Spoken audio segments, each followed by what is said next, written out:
Alright, good day everyone. I am Jeremy B. Barcelona and today I'll be presenting Chapter 8, the concepts of individual differences in learning with a focus on how intelligence shapes the way learners differ from one another.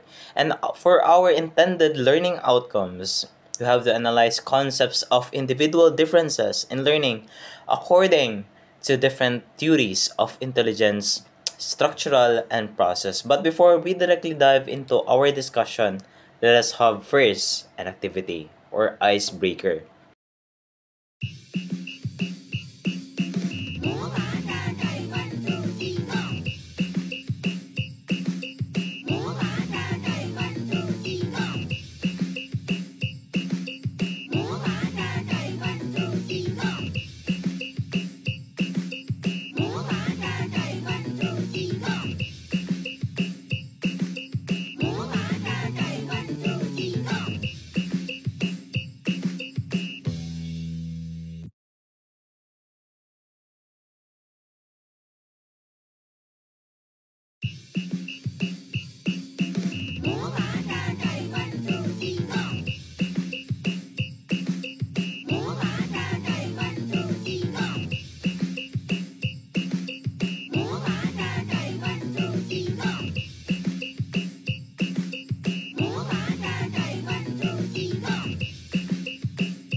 Alright, did you have fun in our activity? And our activity is connected to our lesson because it shows how different people think, react, and learn in unique ways, which is exactly what individual differences in intelligence is all about.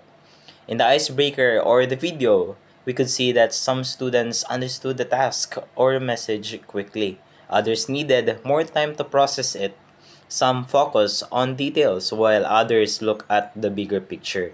Some were confident and active while others were quiet but observant. And all of these behaviors are connected or reflect to the key ideas in our lesson. Alright, for our learning points that we are going to discuss more in our video, first, intelligence and individual differences, and also the concepts about intelligence. Alright, for our first learning point, intelligence and individual differences. So intelligence is a significant source of variation among individuals. Individual differences in intelligence bear on differences in other areas like emotional intelligence, academic performance, learning styles, and the like. And that is why intelligence is one of the biggest reasons why learners are different. Think of it this way. One student easily gets math but struggles with writing. Another writes beautiful essays but finds math mentally traumatic. And one more sits quietly, processing everything slowly, but ends up with the best reflection paper. We all learn differently because our intelligence varies. And that's how individual differences takes action in the classroom setting. And individual differences provide the rationale why we study behavior and why the study of learning is challenging and interesting. And why do we say that the study of learning is challenging and interesting? Because imagine if every student learned the same way. Teachers would be relaxed, calm, peaceful, more peaceful than MEC Buog during sem break. But no, students learn differently. So teaching becomes interesting, unpredictable, and sometimes a test of patience for both sides, for the teachers and for the students. Right, now we are in the second learning point for our discussion, and it is the concepts about intelligence. And understanding the nature of intelligence is a complex endeavor because it is a very broad aspect that goes into different branches. That's why one can explain differently from the others, and one can envision what intelligence means in his or her concept. Even in the earlier theories about the nature of intelligence involve any or more of the following themes. First is the capacity to learn, and it is our ability to understand things. For example, some students understand fractions in 5 minutes, others take a week, some still fighting for their lives. And that's why it is one of the theories that we can connect in the past about what intelligence means. And it is the total knowledge a person has acquired. It is the total knowledge that we have gained from all our experiences, lessons, and skills combined. A student, for example, a student who grew up in the sari-sari store is usually quick at mental math because he or she experiences that solving in a daily basis. And lastly, the ability to adapt to new situations and the environment in general. And it means how well we adjust when something unexpected happens. And it is one of the main traits of people or individuals. And it is how we are very adaptable in different kinds of situations. For example, in a group work, the leader suddenly disappears. Everyone adopts. How? Someone takes over. Someone stands up as the leader. Another pretends to help, and the rest supports morally. And that's how adaptability or how being adaptive can be seen in different situations. Intelligence is such a complex concept that there has been much argument and debate about it, considering how broad the aspect is. The different theories does not coincide. That's why there are debates that are happening because there is a search for what it truly means. And to this date, there is no single definition as to what makes for intelligence. However, there are many definitions of intelligence as there are theories that attempt to explain its nature. Be as it may, there are certain behaviors which will indicate and lead one to believe that a person is intelligent. And based on the studies, following are components of what many experts and theorists understand intelligence to be. And that was according to Armrod 2015. First, intelligence is adaptive. It means that we can change our behavior to handle challenges. For example, when you fail a quiz, you study. When you fail again, you pray. And that's how complex it is. It means that we can change our behavior anytime in order to fit in to different kinds of situations. That's why it is adaptive. Second one, it is related to learning ability. It means how fast and how well you learn something.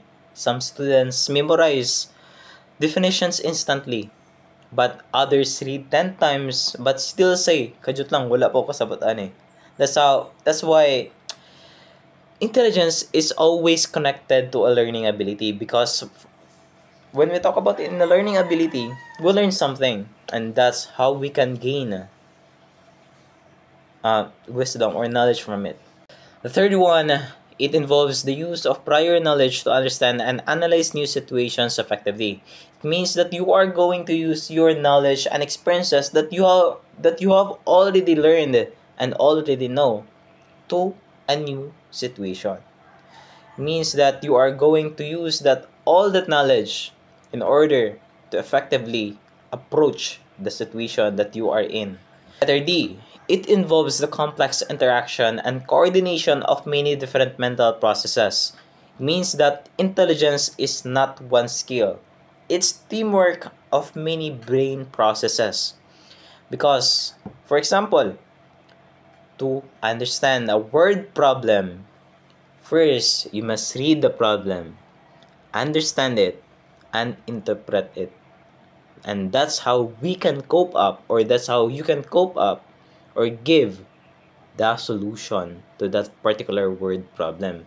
It means that intelligence do not come in one thing or in one approach or in one aspect, but it comes in different mental processes. It means that you are going to follow a particular process in order to reach an outcome.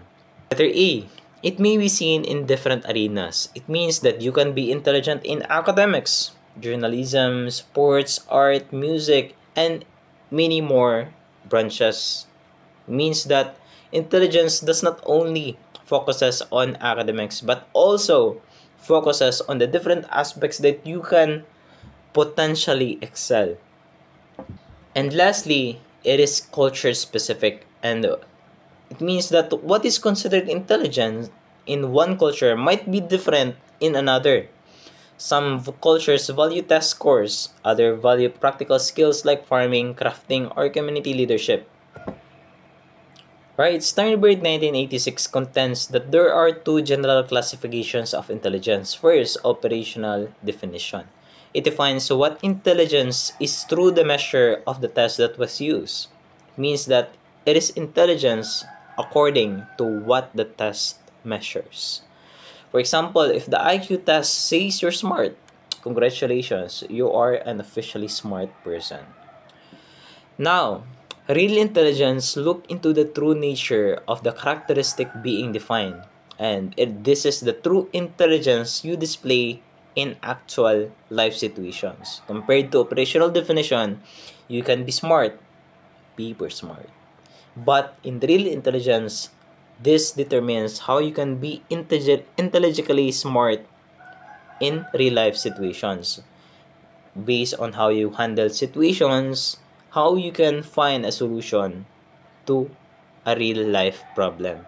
And some define intelligence as a general characteristic, while others define the term in specific and situational terms. For example, one can be very good in mathematics but cannot hit one musical note accurately.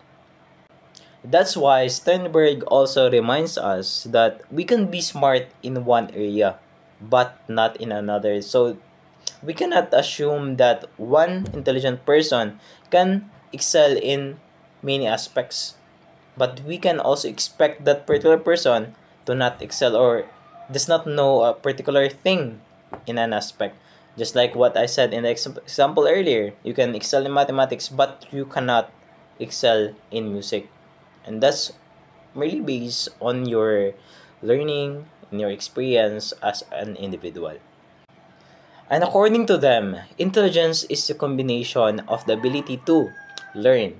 This includes all kinds of formal and informal ways of learning through experience, training, and education. For example, you are going to learn how to drive and any many more things that require the process of learning.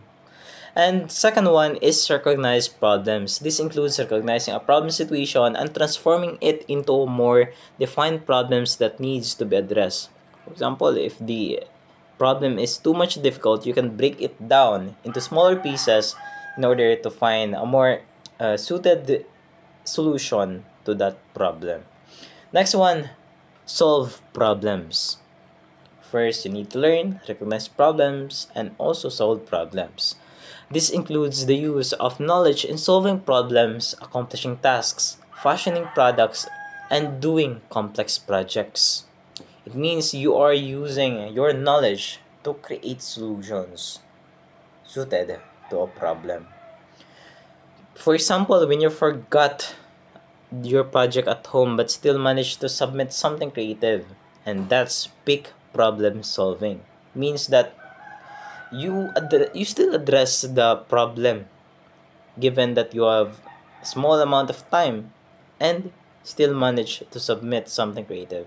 And that's how wonderful the human mind can be, especially when we talk about intelligence.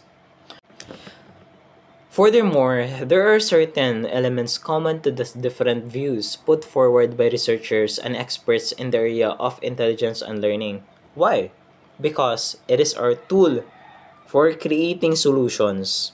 It could be academic, personal, or social. Do we all agree on that? Because we cannot deny the fact that intelligence has always to do something with how we solve problems. And second one, one's intelligence is also the product of experience and culture. It means that our background influences how we think and how we deal with situations. And we cannot defy the fact that our intelligence is always connected to what we have gained based on our experiences and our background. Right, and recently, the most widely accepted view about intelligence is that it has many facets and is a hierarchy of abilities, with general ability at the top and more specific abilities at the lower levels. Now, we can think of it this way: the general abilities is the main engine of the car, and the specific abilities is the gears, the wheels, and many other parts that supports the whole entirety of the car that makes it functionable.